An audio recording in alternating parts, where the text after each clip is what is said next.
तो ट्रांसलेशन हम सबसे पहले पढ़ते हैं प्रोकैरियोट्स में। बुक को अगर हम देखें तो बुक में ये चैप्टर 20 ट्रांसलेशन की हेडिंग में प्रोकैरियोट्स की ट्रांसलेशन को कुछ इस तरह डिस्क्राइब किया गया है। तो in prokaryotes translation begins when the initial portion of an messenger RNA molecule binds to ribosomal RNA molecule in the ribosome। यानी दो आरएनए की बात हो रही है। एक आरएनए मैसेंजर आरएनए, ये मैसेंजर आरएनए, और मैसेंजर आरएनए किसके साथ बाइंड हो रहा है? Ribosomal RNA. राइबोसोमल आरएनए जो राइबोसोम के अंदर मौजूद होता है। अब यहाँ पे अगर इसको डायग्रामेटिकली हम देखें तो ये बताइए उसके साथ क्या लेंगे? पिक्टोरियल डिस्क्रिप्शन साथ। तो in prokaryotes translation begins when the initial portion of messenger RNA. अच्छा, ये लाइन आपको आगे नजर आएगी इसी चैप्टर में। ये इनिशियल सॉरी ये initial portion of messenger RNA, ठीक है। तो initial portion of RNA, messenger RNA molecule bind हुआ राइबोसोमल आरएनए के साथ। तो डायग्राम अगर हम देखें तो इस वक्त बात हो रही है, ये एक small unit, this is small ribosomal unit. In case of prokaryote होता ये है कि राइबोसोम के दो यूनिट्स में से छोटा यूनिट जिसे स्मॉल राइबोसोमल यूनिट कहते हैं, ये इनिशिएशन फैक्टर्स जो कि प्रोटीन्स हैं, इनकी मदद से सबसे पहले अटैच करता है अपने साथ मैसेंजर आरएनए को। ये मैसेंजर आरएनए आप देख सकते हैं कि ये इधर बाइंड हुआ और दो चीजें हो गई, यानी राइबोसोम और मैसेंजर आरएनए। आरएनए हो डीएनए हो, ये बात हम बुनियादी तौर पे सबसे पहले डिस्कस कर गए हैं कि न्यूक्लिक एसिड की लैंग्वेज की डायरेक्शन लिखने में भी 5 to 3 होती है और पढ़ने में भी 5 to 3 है। और ये नहीं कि हम पढ़ेंगे, बल्कि वो मशीनरी जो रेप्लिकेट करती है वो भी उसे उसी तरह पढ़ती है। जो ट्रांसक्रिप्शन में पढ़ते हैं वहाँ भी 5 to 3। और इसी तरह ट्रांसलेशन में खास तौर पे क्योंकि पैगाम है, तो इस पैगाम को 5 एंड से 3 एंड की डायरेक्शन में पढ़ा जाता है। कौन पढ़ेगा? राइबोसोम, क्योंकि उसने ट्रांसलेट करना है। तो मैसेंजर आरएनए इस स्मॉल यूनिट ऑफ राइबोसोम के साथ अटैच हुआ।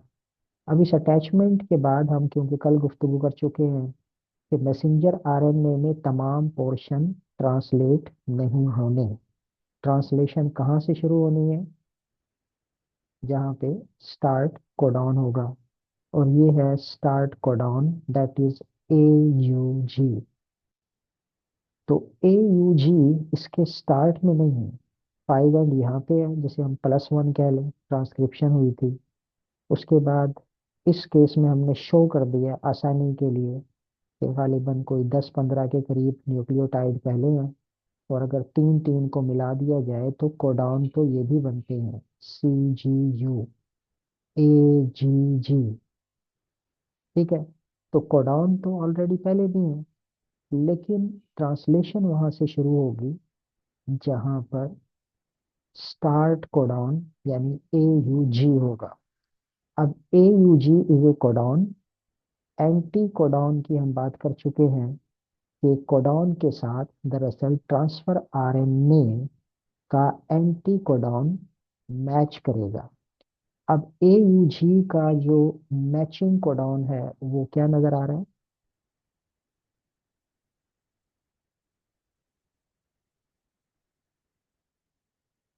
ये बेटा, AUG इज ए कोडॉन और इसके साथ मैच करने वाला जो एंटीकोडॉन है उसका सीक्वेंस क्या होना चाहिए? UAC। यूएसी। ठीक है। अच्छा, हम बात कर रहे हैं initiation of translation in case of prokaryotes. Prokaryote में मैसेंजर आरएनए पर 5 कैप नहीं होती। ठीक हो गया।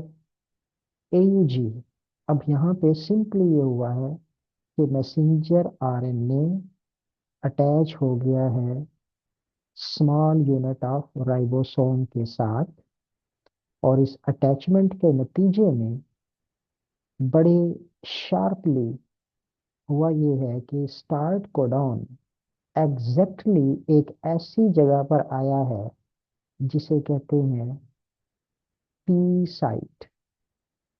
P site. पी साइट के अंदर ये फिट हुआ है।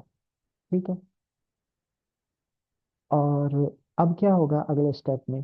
अगले स्टेप में इसके साथ अब एक, ये डायग्राम, अब एक ऐसा ट्रांसफर आरएनए जिसके पास एंटीकोडॉन होगा यूएसी, वो इनिशिएशन फैक्टर प्रोटीन की मदद से अटैच होगा एयूजी के साथ। कंप्लीमेंट्री है, एग्जैक्ट मैच हो गया, यानी कंफर्म हो गया कि यही है। और ये ट्रांसफर आरएनए दरअसल स्पेसिफिक है फॉर मैथ्यूनिन। ठीक है, क्योंकि एयूजी का मतलब है मैथ्यूनिन। तो मैथ्यूनिन को स्पेसिफाई करने के लिए दरमियान में ट्रांसफर आरएनए ने इंटरफेस का काम किया। एंटीकोडॉन के जरिए कोडॉन रिकग्नाइज हुआ, और मैथ्यूनिन, अलबत्ता ये मैथ्यूनिन एफ से मुराद है फॉर्माइल, और ये जो अमाइनो एसिड का एन टर्मिनल है उसके ऊपर एन फॉर्माइल मैथ्यूनिन इसको कहा जाता है। तो अब पहला ट्रांसफर आरएनए इस स्मॉल यूनिट में मौजूद मैसेंजर आरएनए के एयूजी के साथ अटैच हो गया। अब ये अटैच हो गया तो हम कहेंगे कि एक तरह से सबसे पहला लफ्ज जो कि मैसेंजर आरएनए के पास था, एयूजी, वो पहला लफ्ज ट्रिपलेट कोडॉन ट्रांसलेट होकर मैथ्योनीन पॉलीपेप्टाइड का सबसे पहला अमाइनो एसिड आ गया, यानी ट्रांसलेशन इनिशिएट हो गई। ये बताइए, यहाँ तक क्लियर है बात? Yes sir. चैप्टर नंबर 4 में राइबोसोम का टॉपिक था। अगर याद हो तो वहां पे भी एक पॉइंट ये मौजूद था कि जो मैसेंजर आरएनए होता है वो मौजूद होता है स्मॉल यूनिट ऑफ राइबोसोम में। मैसेंजर आरएनए लार्ज यूनिट में मौजूद नहीं होता। एक बात।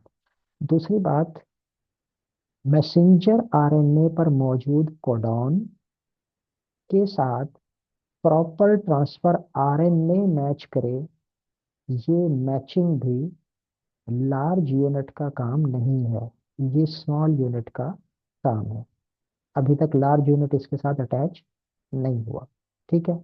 तो अगर बात की जाए कि स्मॉल यूनिट क्या काम कर रहा है ड्यूरिंग ट्रांसलेशन, तो स्मॉल यूनिट में transfer or sorry messenger RNA मौजूद होता है, और it is the function of small ribosomal unit to match the codon with anti codon, क्योंकि ये इसके साथ हो रहा है। ठीक है भैया। अच्छा, जैसे ही ये हो जाता है, सबसे पहला ट्रांसफर आरएनए, सबसे पहला अमाइनो एसिड, सबसे पहले कोडॉन के नतीजे में, तो फिर लार्ज सब यूनिट ऑफ राइबोसोम आकर अटैच होता है इस स्मॉल के साथ। और अब इस तरह जो ट्रांसलेशन मशीनरी है, स्मॉल यूनिट और लार्ज यूनिट दोनों मुकम्मल हो गए, और इनको आपस में ज्वाइन होने के लिए एक आइन चाहिए था। याद है चैप्टर नंबर 4 से कौन सा आइन चाहिए होता?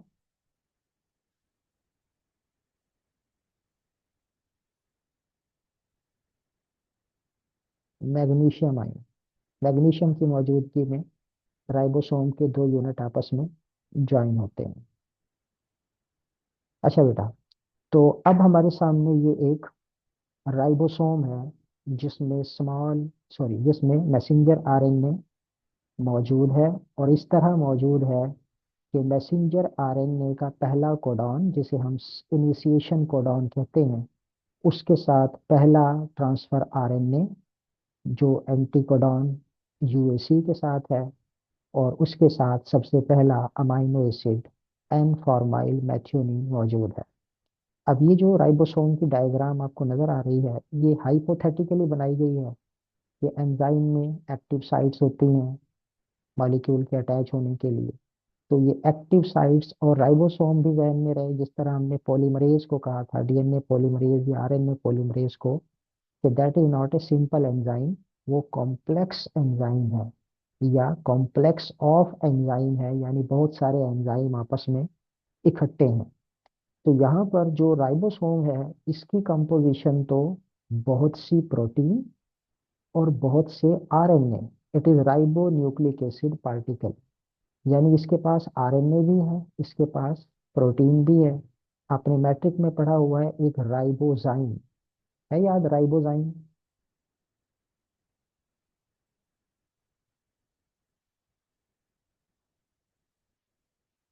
जी, राइबोजाइम का तस्करा पढ़ा था मैट्रिक में, नाइन्थ क्लास में गालिबन, एंजाइम के चैप्टर में।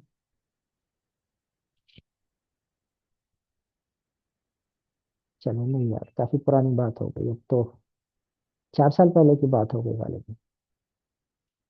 ऐसे ही सेकंड ईयर में आ गए आप, फर्स्ट ईयर भी गुजर गई, टेंथ भी गुजर गई, और अब तो नाइन्थ, 4 साल पहले क्या याद होगा। राइबोजाइम, वैसे तो हम कहते हैं कि तमाम प्रोटीन, सॉरी एंजाइम जो हैं वो सारे प्रोटीन होते हैं, इस तरह चैप्टर 3 में फर्स्ट ईयर में कहा गया।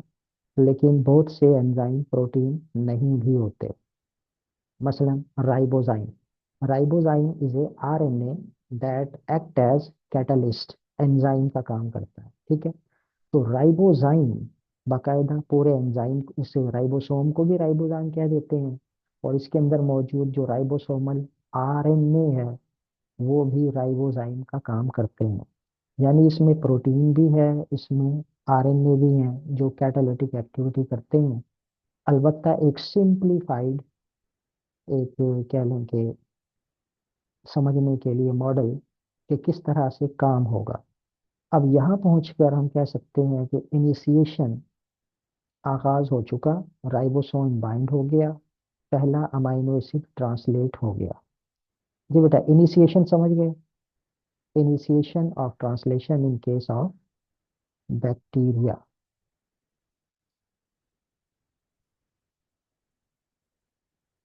तो यहाँ पे Yes, sir. ये पहला point, point one, translation begins, हम कहेंगे इनिशिएशन। तो इनिशिएशन की डिस्क्रिप्शन आ गई कि मैसेंजर आरएनए राइबोसोमल, जो राइबोसोम है, स्मॉल राइबोसोम बेसिकली, उसके आरएनए के साथ अटैच हो गया है, ठीक हो गया, यानी उसके अंदर आ गया है। The messenger RNA lies on the ribosome in such a way that only one of its codon is exposed at the polypeptide site at any time. Messenger RNA ribosome के अंदर इस तरह से लेटा हुआ है, इस तरह से पड़ा है कि इस मैसेंजर आरएनए का सिर्फ एक कोडॉन, सिर्फ एक कोडॉन आपको एक्सपोज नजर आएगा, जाहिर होगा पॉलीपेप्टाइड साइट, पॉलीपेप्टाइड साइट में। तो पॉलीपेप्टाइड साइट, यहाँ भी हमने बात की, ये है P, P stand for polypeptide. तो इस साइट के अंदर इसमें जगह ही इतनी है कि सिर्फ एक कोडॉन ही इसके अंदर, जैसे यहाँ पर इस वक्त AUG एक्सपोज है, ठीक है।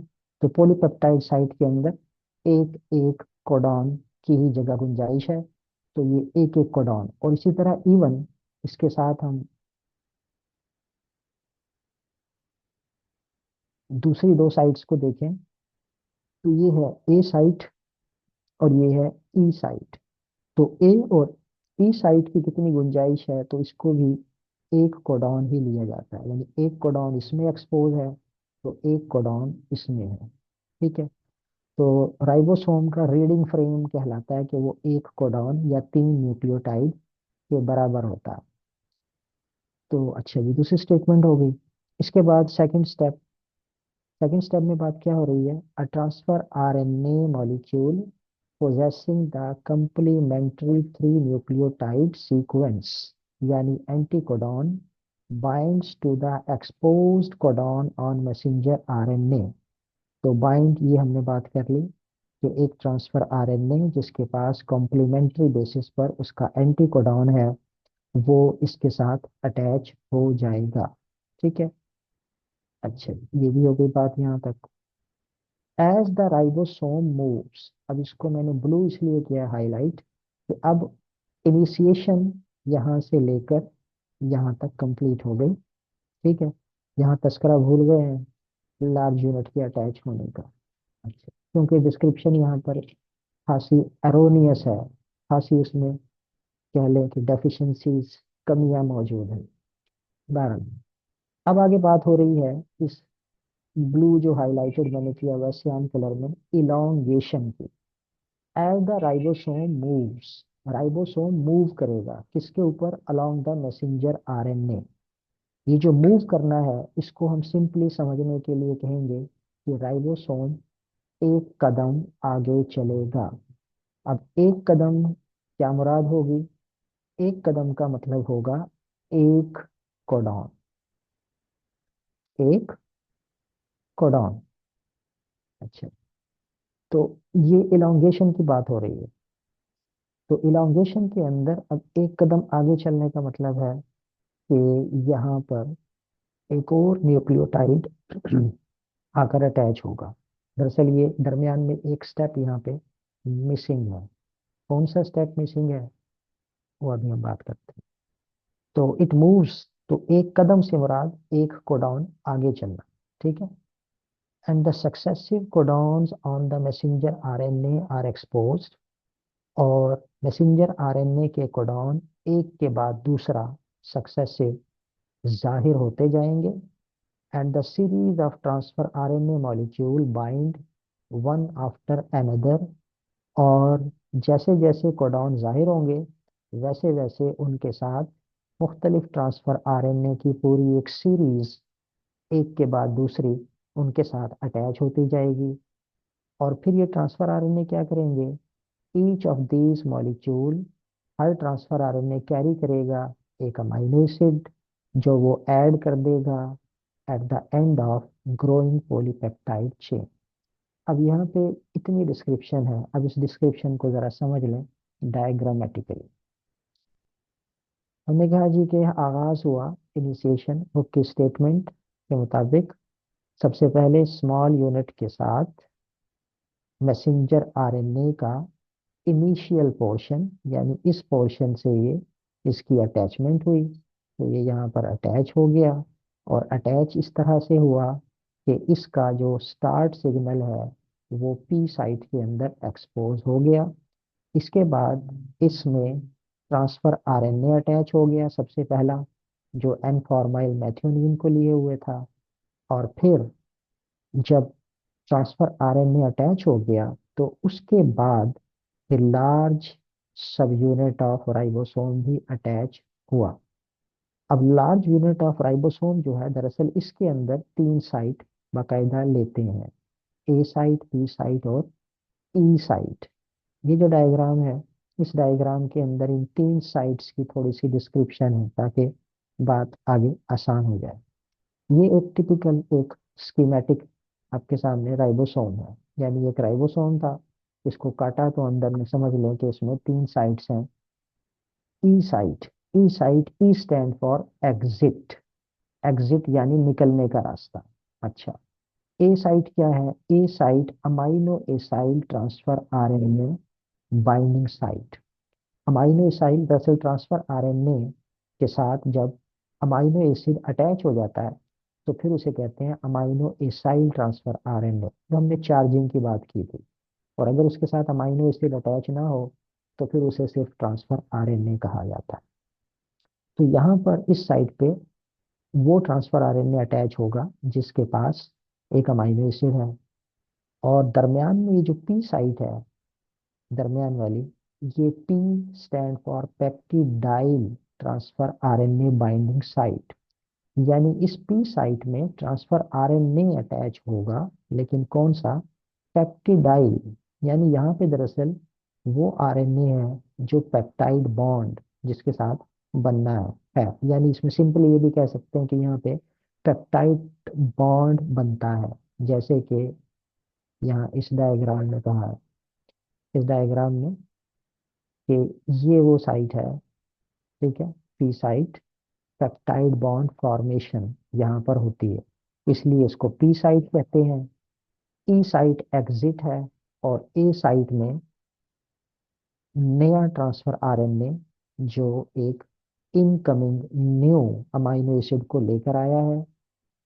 और ई साइट एग्जिट का मतलब ये है कि ट्रांसफर आरएनए यहाँ से वापस अपना अमाइनो एसिड देने के बाद रुखसत हो जाता है।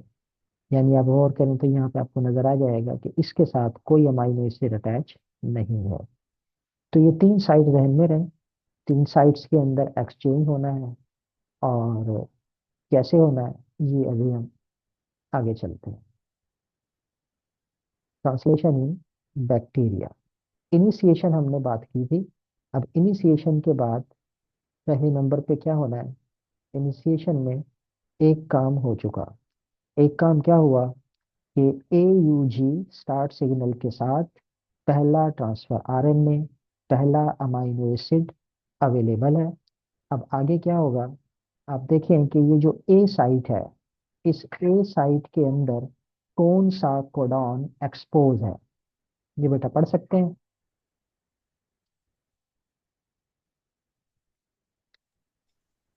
GAA. GAA। GAA is a codon.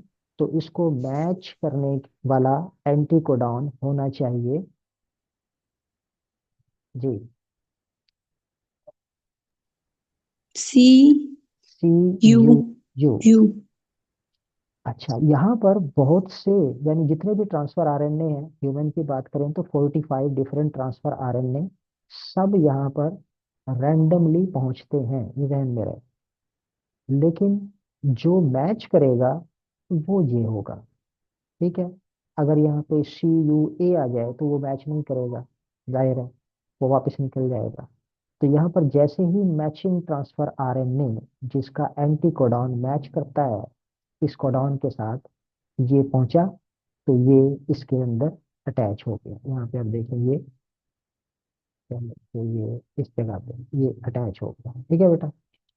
तो इसकी ए साइट हो, पी साइट हो या ई साइट हो, उनके अंदर एक एक कोडॉन ही एक्सपोज होता है, खुला होता है, पढ़ा जा सकता है।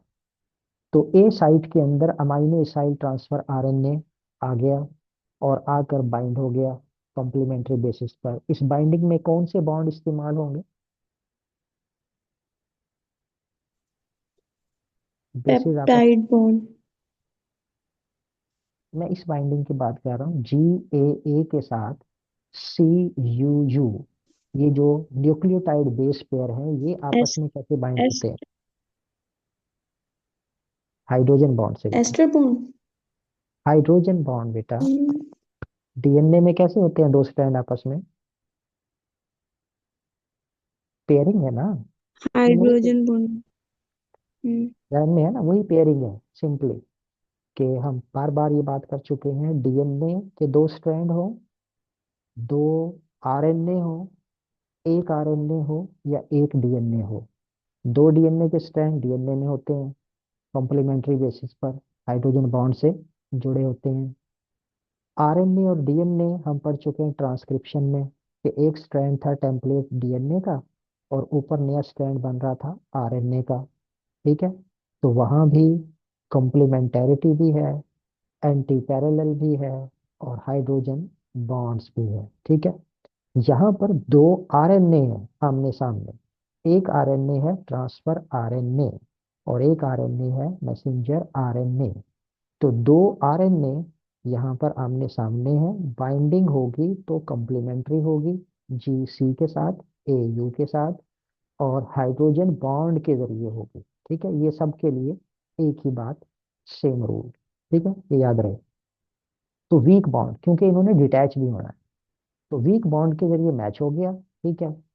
अब इसका मतलब है कि दूसरा लफ्स, दूसरा कोडॉन मैसेंजर आरएनए का ट्रांसलेट एक तरह से हो गया। अभी पूरा नहीं हुआ, दूसरा अमाइनो एसिड आ गया। अब ये जो दूसरा अमाइनो एसिड आया है, यहाँ पर अभी मैंने कहा था कि मैसेंजर, ये जो राइबोसोम है, एक कदम आगे चलेगा, एक कदम आगे। ये एक कदम आगे चलने का मतलब है एक कोडॉन आगे चलना। यानी मैसेंजर आरएनए अपनी जगह पे है, ट्रांसफर आरएनए आगे हो गया। ये ऐसे ही है जिस तरह रेल की पटड़ी पर ट्रेन आगे चलती है, पटरी वहीं रहती है ना जहाँ पड़ी थी।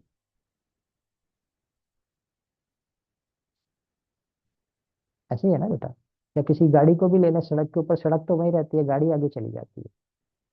तो ये जो मैसेंजर आरएनए है, ये अपनी जगह पे है। ठीक। राइबोसोम एक कदम आगे चला, राइबोसोम एक कदम आगे चला, तो अब अगर यूं कहें कि उस गाड़ी में जो सड़क के ऊपर चल रही है, या ट्रेन जो अपने ट्रैक पर आगे बढ़ी है, अगर उस गाड़ी के अंदर कोई चीज ऐसी है जो पटरी के साथ बॉन्डेड होगी, तो क्या होगा? क्या वो ट्रेन के साथ चली जाएगी आगे, या वहीं पटरी के साथ फंसी रह जाएगी? पटरी के साथ ही रहेगी। जी हाँ, यही यहाँ पे होगा। जरा गौर करें इस केस में, लेफ्ट पे देखें, तो जो पहला अमाइनो एसिड है, ए यू जी, यू ए सी वाला ट्रांसफर आरएनए, ये वाला, इसके पास मैथ्यूरीन था, ये किसके साथ अटैच है? ए यू जी के साथ। ठीक है। और जो दूसरा है ट्रांसफर आरएनए, वो अटैच है पटरी में जी ए ए के साथ। ठीक है। अब राइबोसोम आगे चला, तो ये दोनों वही के वही हैं। किसके रेफरेंस से? मैसेंजर आरएनए के रेफरेंस से। ये देखें, ये एयूजी के साथ यूजी ये अभी भी बाउंड है, और जी ए ए के साथ सी यू यू अब भी बाउंड है। ठीक है। लेकिन राइबोसोम आगे बढ़ा, तो नतीजा क्या हुआ कि ये जो पहले ग्रीन कहाँ पे था? जी, ये सबसे पहला राइबोसोम के अंदर कौन सी जगह पे था? पी साइड में। पी साइट पे। मिड। तो क्योंकि साइट आगे मूव कर गई, तो पी साइट की बजाय ये ई में पहुंच गया। ठीक है। और जो ए साइट में खड़ा था, राइबोसोम आगे बढ़ गया, तो वो वहीं रहा, तो इसकी साइट बदल गई, ये भी यहां से पी साइट में पहुंच गया। समझ गए? क्योंकि ये दोनों मैसेंजर आरएनए के साथ बंधे हुए थे। क्लियर है बात बेटा? तो राइबोसोम एक कदम आगे बढ़ गया। अच्छा, इसी एक कदम आगे बढ़ने के दौरान हुआ क्या कि ये जो फर्स्ट ग्रीन वाला ट्रांसफर आरएनए था, इसका अमाइनो एसिड, अब ऊपर ये साइट देखें कैसे बनाई है, कि इस साइट में था ना यहाँ पे मैथ्यूनिन, तो अब ये उससे ज्यादा दूर हो गया, यानी यहाँ से दरमियान में जो एंजाइम थे, उन्होंने उसके बॉन्ड को ब्रेक कर दिया। एफ मैथ्यूनिन इससे ब्रेक हुआ, और किसके साथ जुड़ गया? उसको कैटालाइज किया इस लार्ज राइबोसोमल यूनिट ने, कि इस एफ मैथ्यूनिन जो पहला अमाइनो एसिड था, ये अब जुड़ गया ग्लूटामिक एसिड के साथ। जी समझ गए बात? और ये बॉन्ड बना है पेप्टाइड बॉन्ड, तो इसलिए इस साइट को कहते हैं पी साइट। यानी पी साइट में पेप्टिडाइल साइट या पेप्टाइड बॉन्ड बनता है। जी बेटा, क्लियर है बात यहाँ तक? जी सर। तो मैसेंजर आरएनए के दो कोडॉन ट्रांसलेट हो गए। अब क्या सूरत हाल है कि ए साइट में अगला कोडॉन सी जी सी फिर एक्सपोज है, यानी ए साइट फिर खाली हो गई है। जिस तरह पहले खाली थी। अब ये ए साइट जो खाली हुई है इसमें क्या होगा, ए साइट के अंदर फिर इसी तरह एक और ट्रांसफर आरएनए, यानी मुख्तलिफ आएंगे, लेकिन वो ट्रांसफर आरएनए जो सी जी सी को मैच करे वो होगा जी सी जी वाला। इसको ब्लू कलर में ले लिया, ठीक है। तो ये स्पेसिफिक, और सी जी सी स्पेसिफाई करता है आर्जिनिन को। तो ए साइट जो खाली हुई उसमें अब एक और ट्रांसफर आरएनए जो मैचिंग था, ये यहाँ पे आएगा, इसके साथ मैच करेगा, क्योंकि ये मैच है एग्जैक्ट, तो ये भी अटैच हो जाएगा, ठीक है। तो ये भी अटैच हो गया। अब ए साइट में आने वाला ट्रांसफर आरएनए अटैच हो गया अपनी कॉम्प्लीमेंट्री बेसिस की नतीजे में। और अब क्या होगा, अब राइबोसोम एक कदम और आगे चलेगा। जब ये एक कदम आगे चलेगा तो क्या होगा कि एक कदम आगे चलने में जो ट्रांसफर आरएनए मैसेंजर आरएनए के साथ बंधे हुए हैं, अब ये जो पी साइट में खड़ा है ये मूव करके आ जाएगा ई साइट में, ठीक है। और जो ए साइट में है ये पी साइट में आ पहुंचेगा, क्योंकि राइबोसोम आगे बढ़ गया। ये डायग्राम, ठीक है, कि जो ए वाला था वो पी में आ गया और पी वाला ई में चला गया। तो ई वाला कहाँ जाएगा, ई वाले के आगे कोई गुंजाइश नहीं है, कोई कमरा नहीं है कह लें।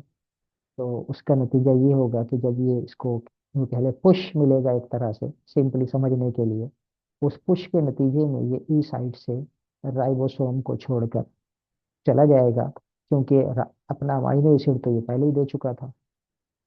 ठीक है बेटा, जी यहाँ तक समझ गए बात। जी सर। तो अब दोबारा क्या सूरत हाल है, दोबारा सूरत हाल ये है कि तीन अमाइनो एसिड की चेन यानी ट्राई पेप्टाइड बन चुकी है, ठीक है। और ए साइड फिर खाली है। तो क्या होगा, अब ए साइट में है सी you see, C you see का कॉम्प्लीमेंट्री जी ए जी रखने वाला कोई ट्रांसफर आरएनए यहाँ पर मैच करेगा, अटैच होगा, और राइबोसोम एक कदम और आगे बढ़ेगा। और इस तरह ई साइड से ये भी एग्जिट हो जाएगा, पी वाला ई में आ पहुंचेगा, और जो नया है वो दरमियान में आ जाएगा, एंड सो ऑन। तो इलांगेशन का साइकिल इस तरह से कंटिन्यू करता रहेगा। ये हो गई इलांगेशन, दो पार्ट हो गए, इनिशिएशन और फिर इलांगेशन। अच्छा, अब इस इलांगेशन का ये साइकिल चलता रहेगा। अब जितने भी कोडॉन होंगे मैसेंजर आरएनए में, उसके नतीजे में उतने अमाइनो एसिड की चेन बनती चली जाएगी। ये चेन ऊपर से बनकर बाहर निकल रही है, और नीचे सूरत हाल क्या चल रही है कि फिर एंड पर हुआ ये कि मैसेंजर आरएनए पे वो सीक्वेंस आ गया जिसे कहते हैं स्टॉप कोडॉन, यूएजी। तीन स्टॉप कोडॉन है, उनमें से एक यूएजी यहाँ पर अपीयर हो गया। अब यूएजी के साथ हमने कल भी बात की थी कि यूएजी को मैच करने वाला ट्रांसफर आरएनए सिस्टम में कहीं एग्जिस्ट नहीं करता, यानी कोई ट्रांसफर आरएनए उसके साथ मैच ही नहीं करता। जब कोई ट्रांसफर आरएनए मैच नहीं करता तो इसके साथ बाइंड होगी एक प्रोटीन जिसे कहते हैं रिलीज फैक्टर प्रोटीन, जिसे यहाँ पर्पल कलर में शो किया है। ये रिलीज फैक्टर प्रोटीन मैच करेगी इस यूएजी के साथ। अब यूएजी के साथ जब ये प्रोटीन अटैच हुई तो दरअसल ये प्रोटीन कोई अमाइनो एसिड नहीं रख रही, क्योंकि ये ट्रांसफर आरएनए नहीं है। तो अब ना तो आगे कोई अमाइनो एसिड है कि जिसको ज्वाइन किया जाए, और ना ही ये प्रोटीन अब इसको आगे चलने देगी। ये एक तरह से एक कह लें कि वो रुकावट है कि उसके अटैच होने के नतीजे में रिलीज फैक्टर प्रोटीन इंड्यूस करेगी एक चेंज, और उस इंडक्शन का नतीजा क्या होगा कि वो चेन जो यहाँ तैयार हो रही थी पॉलीपेप्टाइड की, ये ब्रेक होकर निकल जाएगी, यानी ये कंप्लीट हो गई ट्रांसलेशन। वो जो दो ट्रांसफर आरएनए ई और पी में मौजूद थे, वो भी इसको छोड़ के निकल जाएंगे। और ना सिर्फ ये ट्रांसफर आरएनए निकल जाएंगे, बल्कि सारी चीजें डिसअसेंबल हो जाएंगी, यानी रिलीज फैक्टर प्रोटीन भी अलग हो गई, लार्ज यूनिट भी अलग हो गया, और मैसेंजर आरएनए भी अलग हो गया। ठीक है, और स्मॉल यूनिट भी अलग, यानी सब कुछ डिसअसेंबल हो गया, ट्रांसलेशन पूरी हो गई। तो ये है टर्मिनेशन। तो टर्मिनेशन के ऊपर अपीयर होता है ए साइट में एक ऐसा कोडॉन जिसे कहते हैं स्टॉप कोडॉन या नॉन सेंस कोडॉन। और उस नॉन सेंस कोडॉन के नतीजे में फिर सारा प्रोसेस, सारी मशीनरी डिसअसेंबल होकर ट्रांसलेशन रुक जाती है। जी बेटा, ये समझ गए? जी सर। अच्छा, अब ये आखिरी मिनट ऑलमोस्ट हमारे पास है। तो लेकिन फिर दूसरे सेशन में, यानी अगले, दोबारा रिकनेक्ट करेंगे। तो फिर हम यूकैरियोटिक जो ट्रांसलेशन है, ये तो बैक्टीरिया की थी, यूकैरियोटिक को कह लें कि मुख्तसर सा, क्योंकि सिर्फ इनिशिएशन का फर्क है प्रोकैरियोट और यूकैरियोट में, उस इनिशिएशन को पढ़कर इसे कंपेयर करेंगे, और आज का लेक्चर कंप्लीट हो जाएगा। ठीक, कोई क्वेश्चन बेटा यहाँ तक? अच्छा, कल एक क्वेश्चन आपको मैंने कहा था कि जवाब देना सर क्वेश्चन ही भूल गया। है। चलो खैर, मेरा ख्याल वो वीडियो भी शायद शेयर नहीं हुई, ऐसा ही। मुझे नहीं याद मैंने शेयर की कि नहीं की। चलो, क्वेश्चन रिपीट कर देता हूँ अगले उसमें।